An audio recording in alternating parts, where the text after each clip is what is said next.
Live from Fargo and serving you on TV, online, and on the go. This is Valley News Live 10 at 10. A suspect has been charged with murder in a house fire in Moorhead where a body was found in June. Good evening, everyone. Thanks so much for joining us tonight. That fire was in late June at 1019 11th Avenue South. The victim was identified as 49-year-old Melissa Jane Wilcoxon from Moorhead. An autopsy showed that she was dead before the body burned in that fire. Justin Critt stands charged with second-degree murder and first-degree arson. Wilcoxon's blood was found on his shirt. Valley News Live's Giovanna Simic spoke with Critt at a house fire in Detroit Lakes a day before the Moorhead fire and has more on this story. When I first spoke to Justin Critt, who told me his name was Maingan Charette, he was telling me about what he saw in the DL house fire that happened on June 27th. Me and my brother were walking down, and we went down the alley, and we were over by CVS, and he chuckled. He said, "Do you smell that?" I went, "Nothing." Court documents indicate that Critt also uses the name Maingan Charette and has previous arson charges. We turned back over by CVS, we turned around, we seen some black smoke, and he was like, "Uh-oh. That's something," and it was something. After finding out in July that Critt was a suspect in the Moorhead murder arson case, we reported that the day before we spoke to the same man. After our story ran, Detroit Lakes Police contacted us and requested a copy of the interview we did with Critt. A lot of people live around here, and, you know, it's not good. I mean, the hospital's right over there, you know, and winter's going this way, and there's people that live there, and there's children, and my mom lives just 1 block away. Giovanna Simic, Valley News Live. There have been no charges filed in the DL fire, although investigators continue to look for clues that might connect Critt. We do know that he was convicted of first-degree arson in 1995 in Becker County after he was involved in a fire at the Detroit Lakes Junior High School. Right now, Critt is being held in the Cass County Jail on unrelated charges. The Morton County Sheriff's Office has started a task force to investigate the actions of both protesters and the Dakota Access security officers and the use of mace and dogs on September 3rd. The incident happened just south of Mandan. The investigation includes a focus on those hired by the Dakota Access pipeline to provide security, private security services on that day, and whether or not they were licensed. They're also exploring whether or not native artifacts were disturbed at the work site.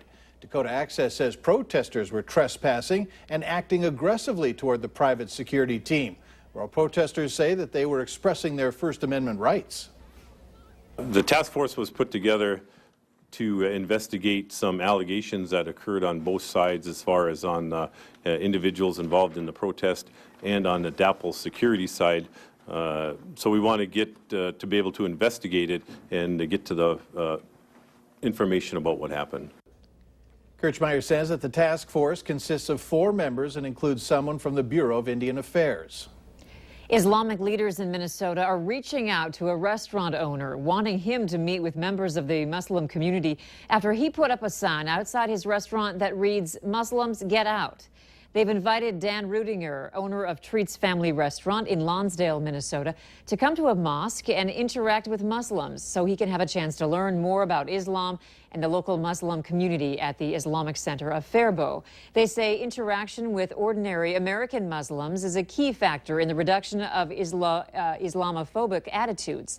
There's no word yet on whether Rudinger will accept the invitation. 1 man is dead after a head-on crash with a semi. The Becker County Sheriff says that they received a call about 7:30 this morning about a crash between a pickup and a semi-tractor trailer. It happened on Becker County Highway 2. Sheriff Todd Glander says the pickup went into oncoming traffic, land, and collided with the semi. The driver of the semi has been identified as Shane Eggy of Barnesville. He has non-life-threatening injuries. The driver of the pickup was pronounced dead at the scene. His name is being withheld until family is notified. Authorities are investigating what may have caused the pickup driver to cross the oncoming traffic. There's been another death due to West Nile virus in North Dakota this year. The health department says it was a man older than 60 from the central part of the state. If there's any good news, it's that Cass County Vector Control says we've seen the worst of the mosquitoes for this year. Since July, they have sprayed 6 times, and that's uncommon for this time of year. With the cool weather we've had, you should be seeing the number of mosquitoes drop.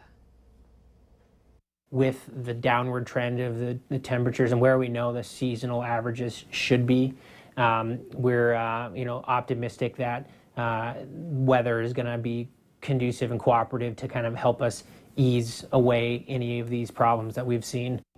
No spraying is scheduled. However, if necessary, Prather says they will do it again in 2 weeks. It's Tuesday, so that means it's time for our restaurant report card. Valley News Team's Cornelius Hawker shows us a restaurant in Grand Forks that on paper has almost 10 critical violations, but the owner says she disputes almost all of them.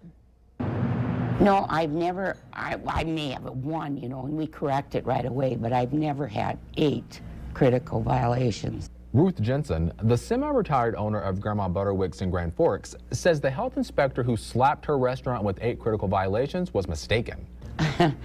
I think they better go back to school, I'm sorry to say, because, I know I've been in this restaurant business all my life, and I think I know a little bit more about, food handling. Jensen has several inspection reports from prior years.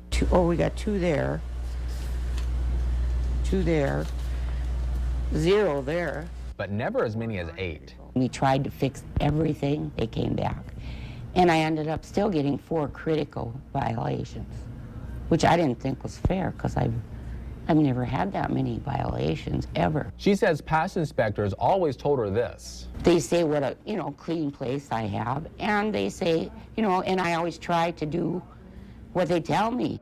And as for her customers? I haven't killed anybody yet. That you know of. I know of. For Restaurant Report Card in Grand Forks, I'm Cornelius Hawker. In past restaurant report cards, the health inspectors in Grand Forks told us they wouldn't mark something critical if it wasn't. Go to the Valley News Live Facebook page for a look at several reports out of Grand Forks.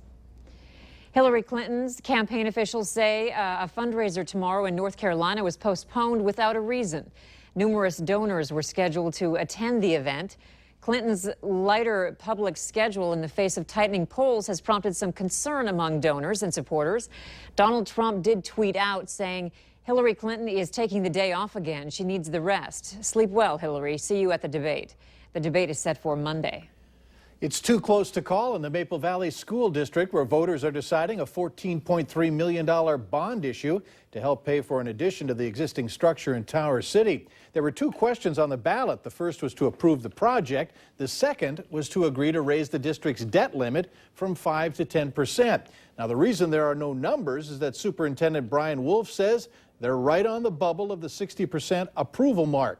Wolf says there are 6 absentee ballots that could come in before Monday's deadline. He says those votes could make it or break it. A total of 822 votes have been cast. So far, more than 800 votes were cast last April, when that bond issue fell just 2 votes shy of passage.